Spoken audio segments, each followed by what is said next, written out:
वंदित वंदितु सौवसिद्धे ध्रुवमचलमनोवमं गतिं पत्ते वोच्छामि समयपाहुड मिनमोऽसुतकेवली भणिदम् नमः समयसाराय स्वानुभूत्या चकासते चिस्वभावाय भावाय सर्वभावांतरच्छिदे। अंतिम शासन नायक 1008 भगवान महावीर स्वामी की जय। द्वादशांगो श्रुत देवी की जय। स्वाध्याय कक्ष संपेपर्यंत आपणा सर्वांना चतुर्विध आहाराचा त्याग असणार आहे। समयसार ग्रंथ आपण बघतो आहे आणि सर्व विशुद्ध ज्ञानाधिकार आमचा सुरू आहे। आधी तर आम्ही आमच्या शुद्धात्म्याचा प्राप्तीसाठी कशा तऱ्हेने विचार करायला पाहिजे हे बघितलं होतं। आमचा आत्मा जो आहे हा परकर्तृत्व आणि परभोक्तृत्वानी शून्य आहे।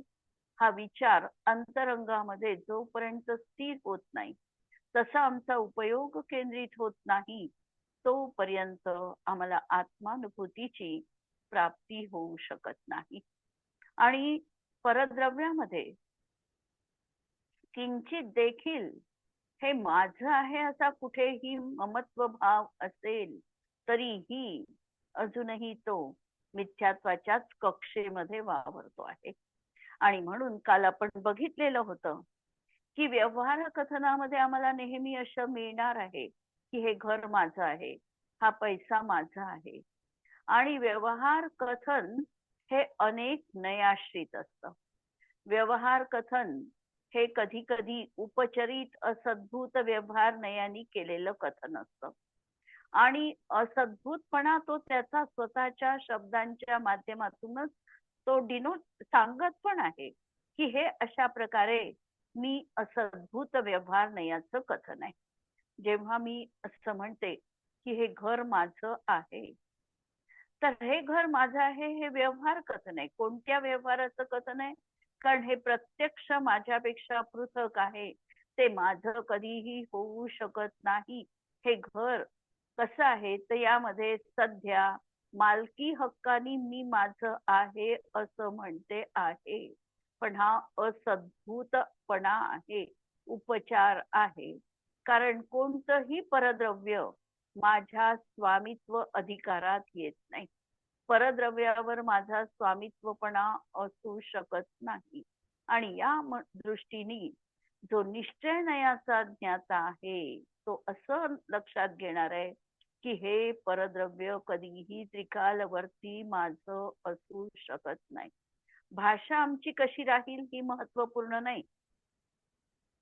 व्यवहार चालण्यासाठी भाषा तशीच असणार आहे, पण अंतरंगामध्ये अभिप्राय काय आहे?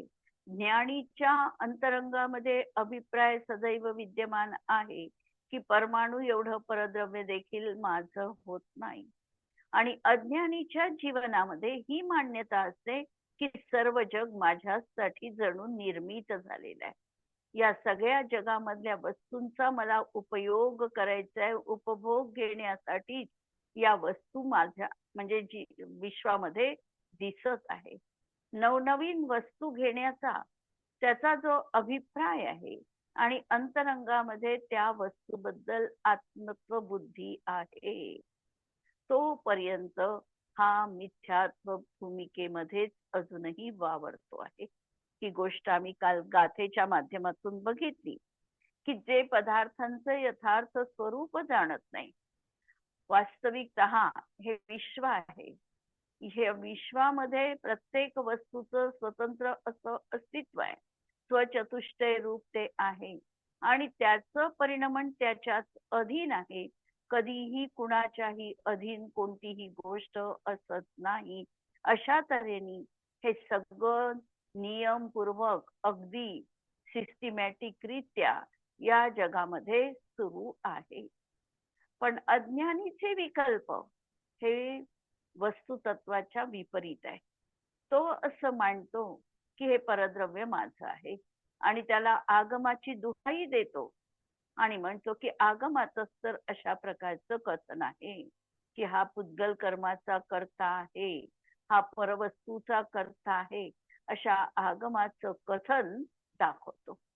आचार्य त्याला सांगतात की आगमामध्ये हे कथन आलेलं आहे, पण ते असद्भूत व्यवहार नयाचं कथन आहे, हेही तुला समजावं लागेल. जेव्हा आचार्य म्हणतात की हा जीव द्रव्य कर्माचा करता आहे, त्यावेळेला त्यांची अपेक्षा अशी आहे की द्रव्य कर्माचा करता म्हणत असताना हे कथन अनुपचरित असद्भूत व्यवहार नयाचं आहे. घरदार माझं म्हणत असताना हे कथन उपचरित असद्भूत व्यवहार नयाचं आहे. आणि हे दोन्ही असद्भूत व्यवहार नय हे त्यागण्या योग्य आहे. हे ग्रहण करण्या योग्य नाही, हे माझ्यापासून सर्वस्वी पृथक आहे. जरी हा जीव हे शरीर माझं आहे असं ज्ञानी म्हणत असेल, तरीही ज्ञानीच्या जीवनामध्ये शरीराबद्दल आकर्षण नाही, प्रेम नाही, शरीराला तो शेजारीच अनुभवतो आहे. त्याचा अभिप्राय तसा आहे.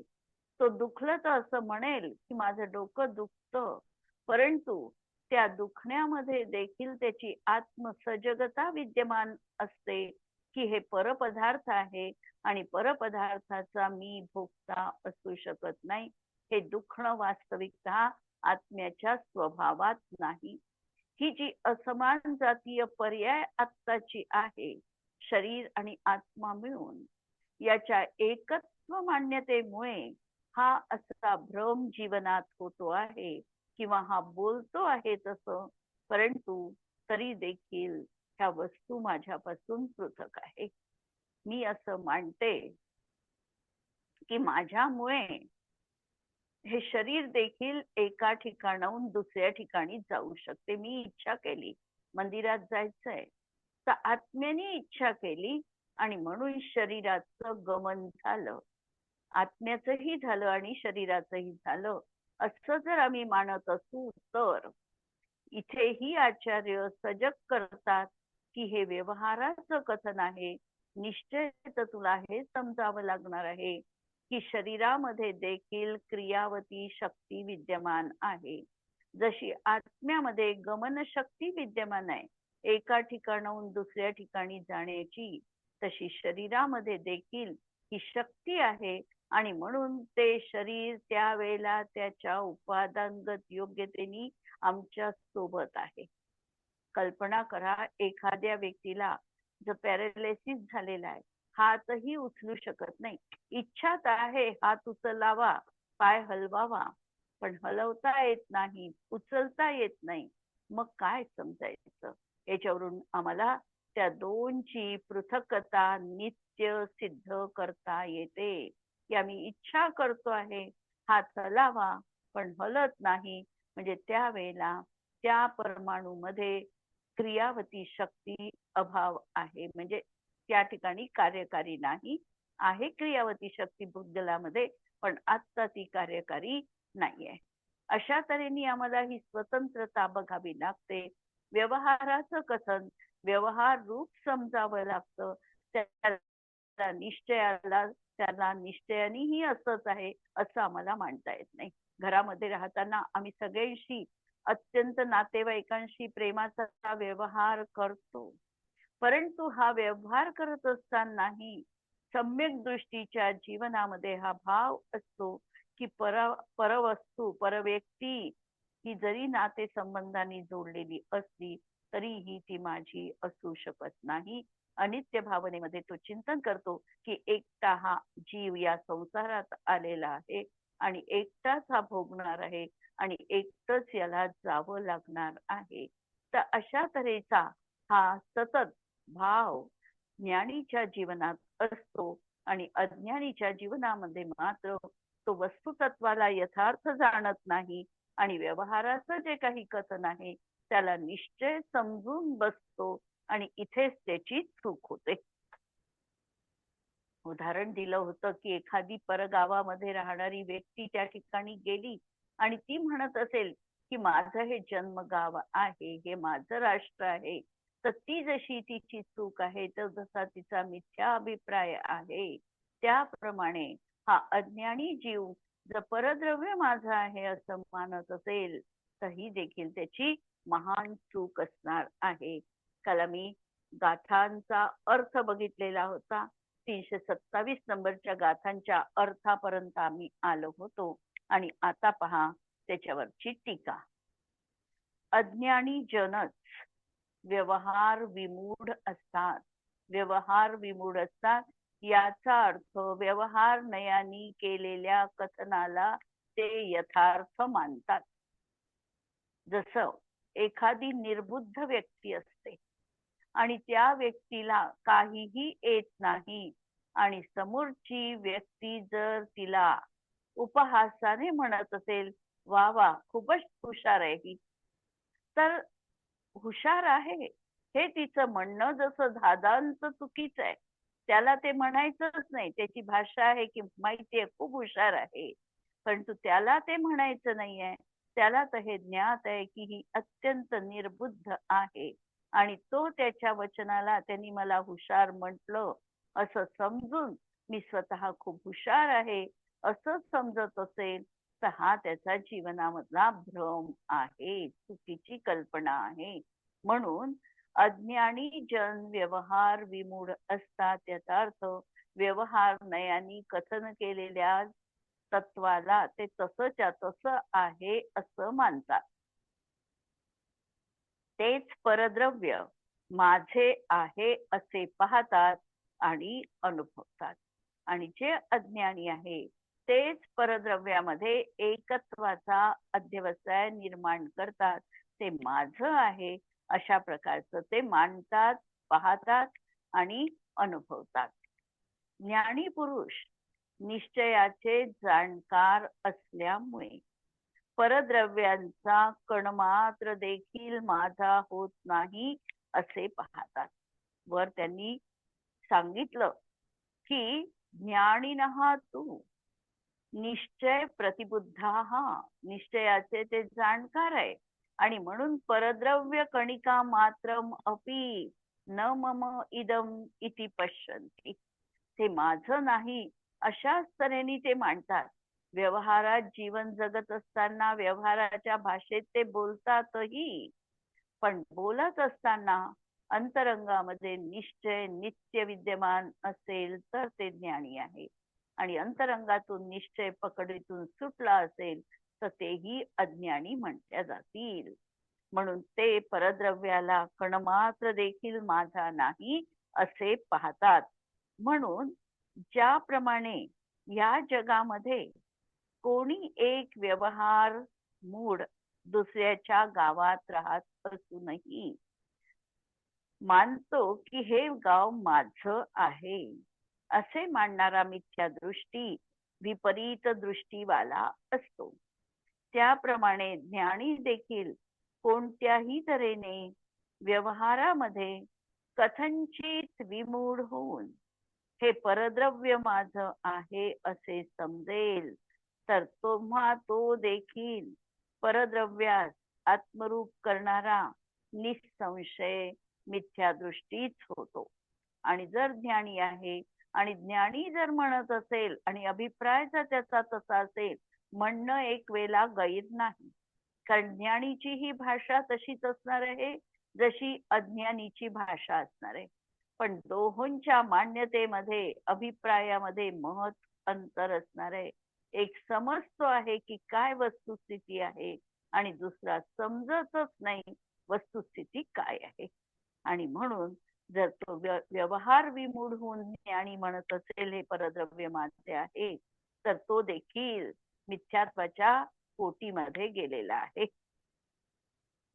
म्हणून तत्वांना जाणणारा पुरुष संपूर्णच परद्रव्य माझे नाही असे समजून सामान्यजन आणि यती या दोहोंनाही परद्रव्यामध्ये जो काही कर्तृत्वाचा व्यवसाय आहे तो त्यांना यथार्थ प्रतीती नसल्यामुळे होतो असे निश्चितपणे समजतो. म्हणून हे जे ते परद्रव्याचं कर्तृत्व मानत आहे हे कर्तृत्व मानत असताना हा यथार्थ समजून आहे की सामान्य जन असो की यती असो, जर तो परद्रव्याचं कर्तृत्वाचा व्यवसाय करत असेल म्हणजे क्रिया करत असेल, तर त्याला अजूनही आत्मप्रतीती नाही, हे निश्चितपणे म्हणजे तो मिथ्या दृष्टीच आहे.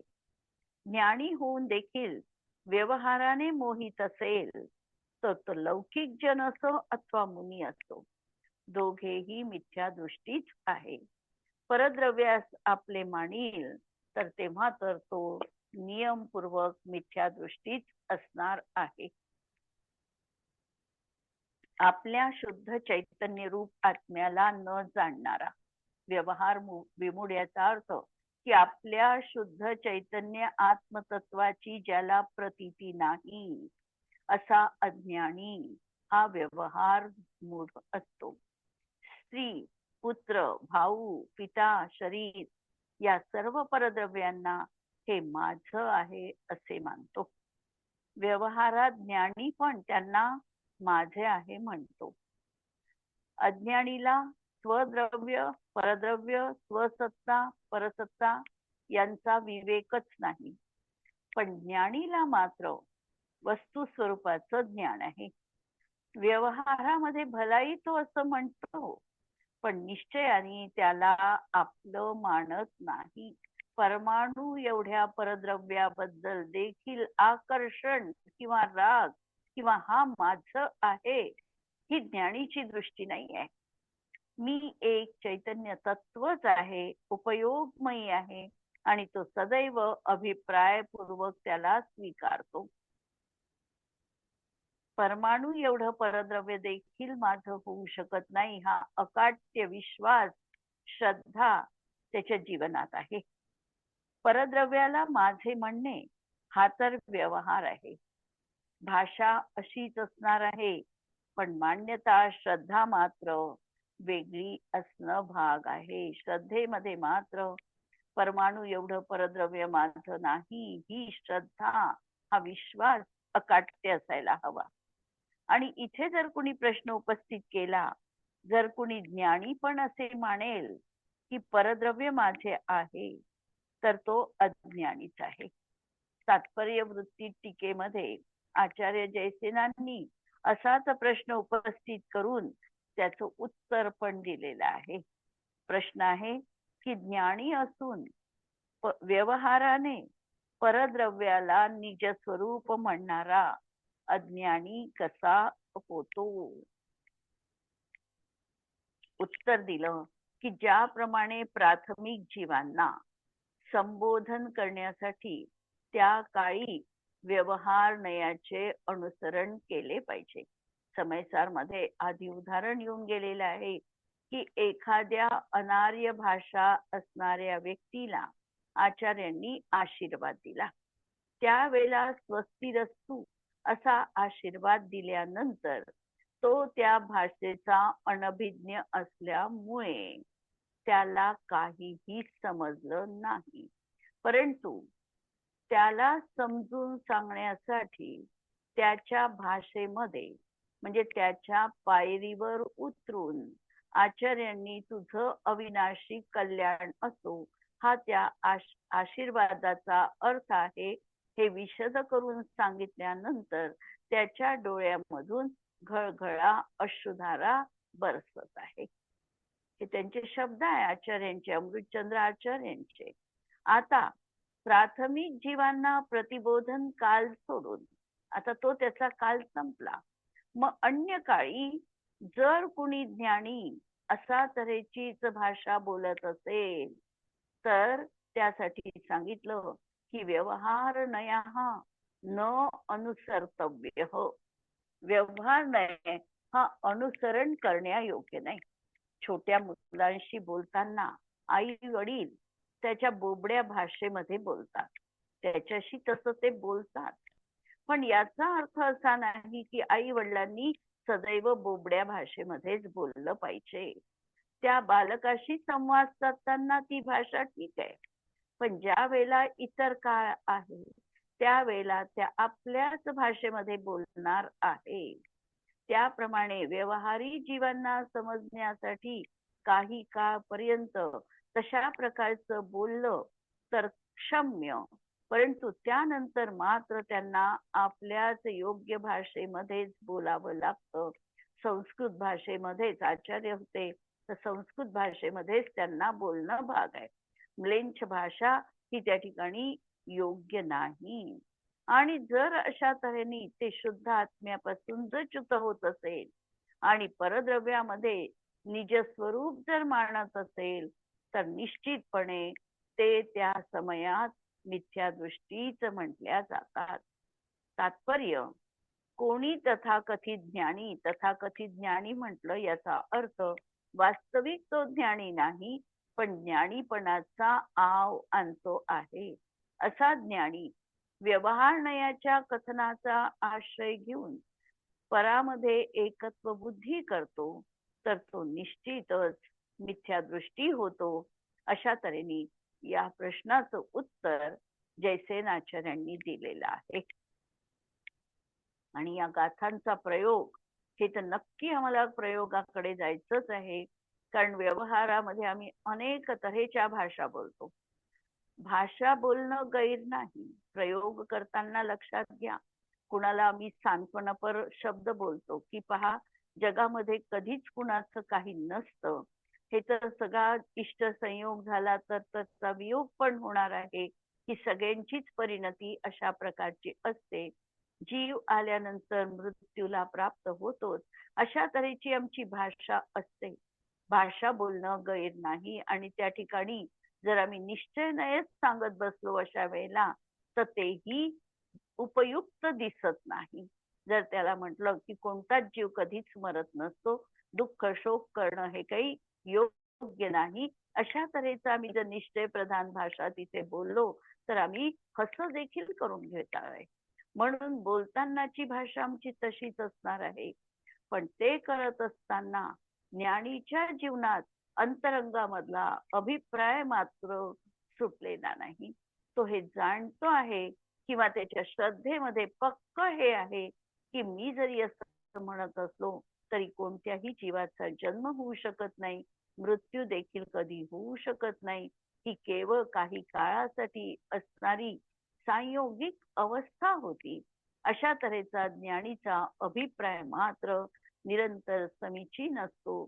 आणि म्हणून आम्हाला देखील हा प्रयोग जीवनात करायचा आहे की व्यवहारामध्ये आम्ही अशी भाषा वापरत असली तरी आमच्या अंतरंगामधला एक कोपरा निश्चय प्रधान दृष्टीला समर्पित करायचा आहे. आम्ही पूर्णतः सजग असायला पाहिजे की निश्चय काय आणि व्यवहार काय, आम्ही बोलतो काय आहे आणि आमची श्रद्धा काय आहे. श्रद्धा इथे महत्वाची आहे. श्रद्धेमध्ये कुठेही खोट येता कामा नये. तर हा प्रयोग आम्हाला जीवनात करता येतो का? सगळे हे प्रश्न आहे की आम्हाला एक एक गाथा आणि या एक एक गाथेचं अनुसरण चिंतन आमच्या मनामध्ये सतत सुरू राहिलं पाहिजे. हे जे काही आहे हे शब्द जे आहे आचार्यांचे आहे, अमृतचंद्र आचार्यांचे आहे, जयसेन आचार्यांचे आहे, कुंदकुंद आचार्यांचे आहे. हे शब्द आमच्या अंतरंगामध्ये स्पर्श करायला पाहिजे, भिडायला पाहिजे, आणि तरच समयसार ग्रंथाची आमच्या जीवनात सार्थकता असणार आहे. आणि यानंतर आचार्य अमृतचंद्र आचार्य या ठिकाणी परत कलश ठेवतात आहे.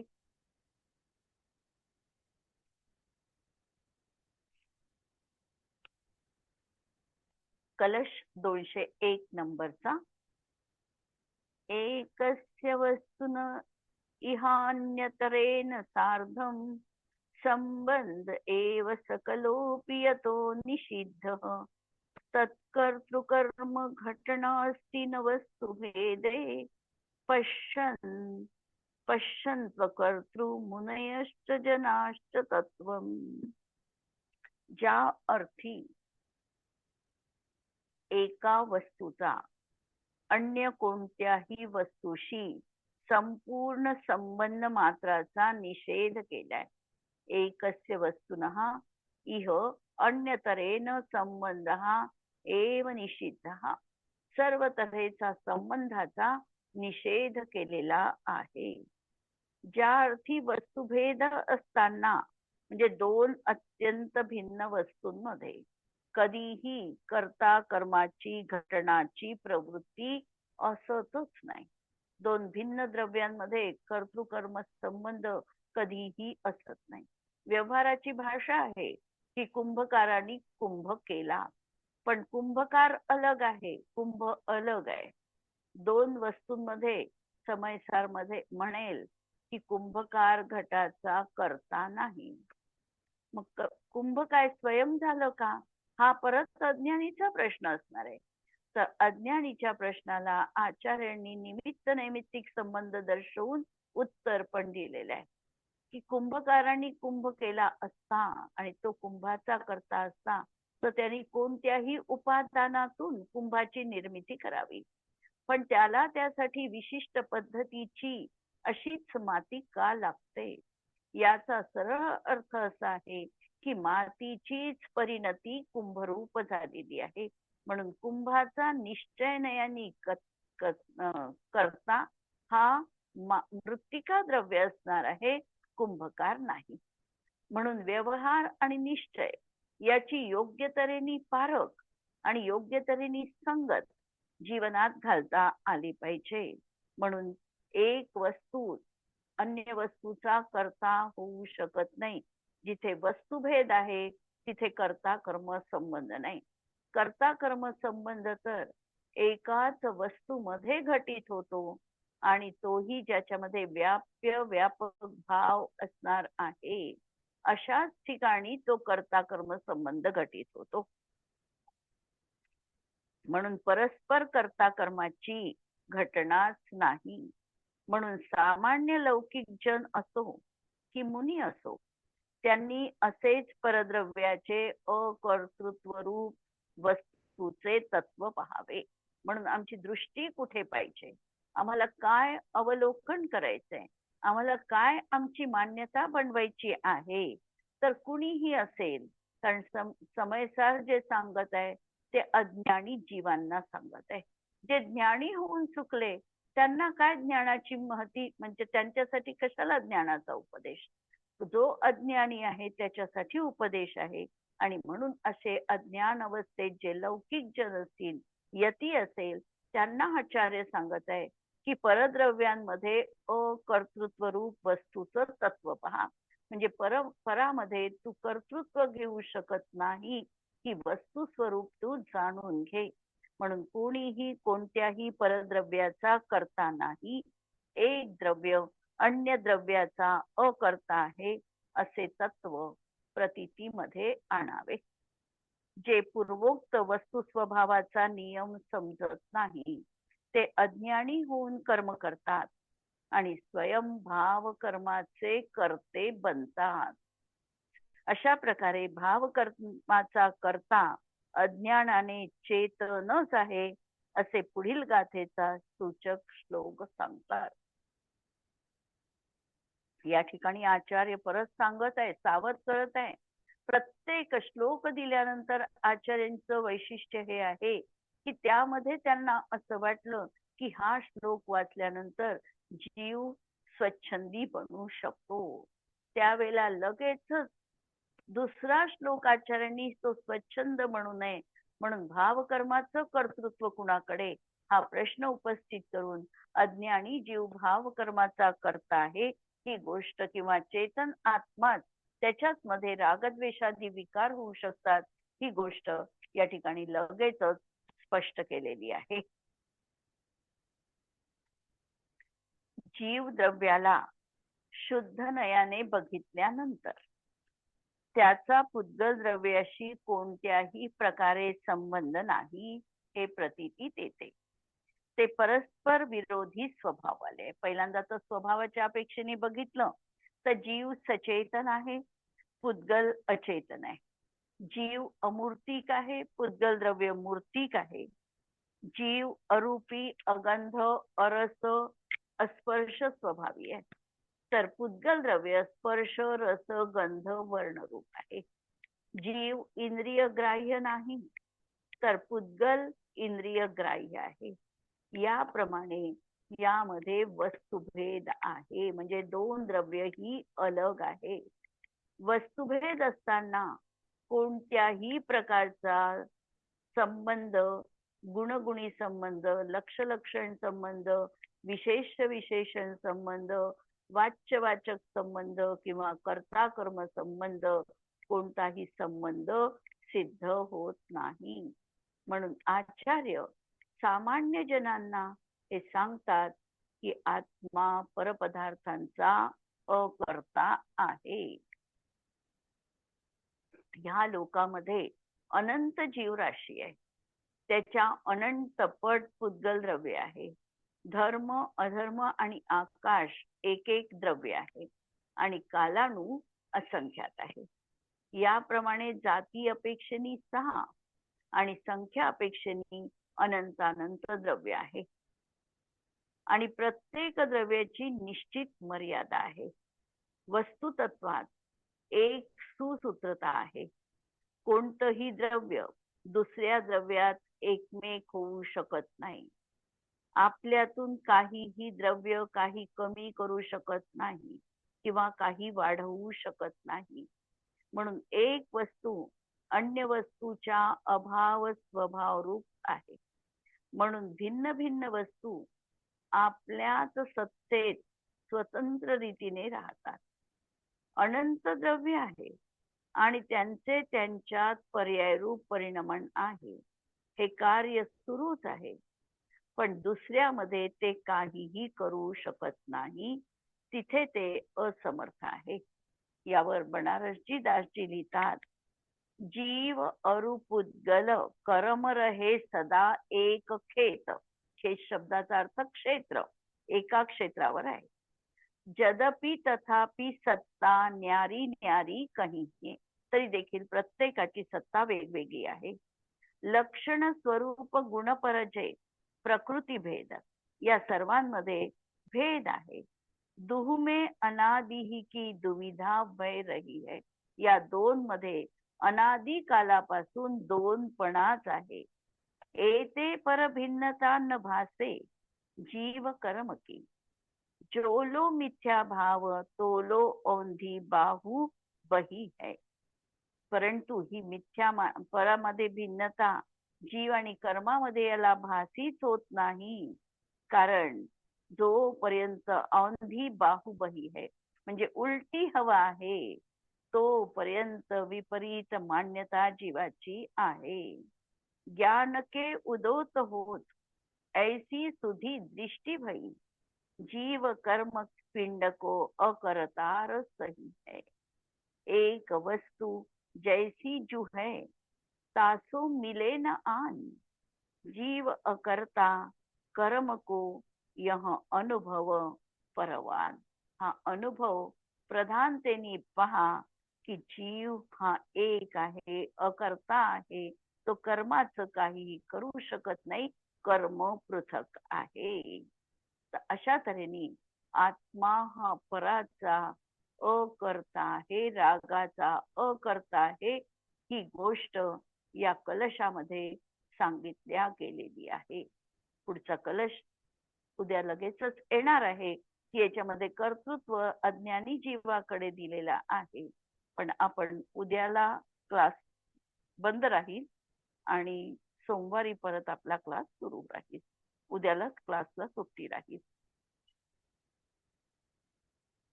जिनवाणी के ज्ञान ते सूझे लोकालो, सो जिनवाणी मस्तक नमो सदा देत हो.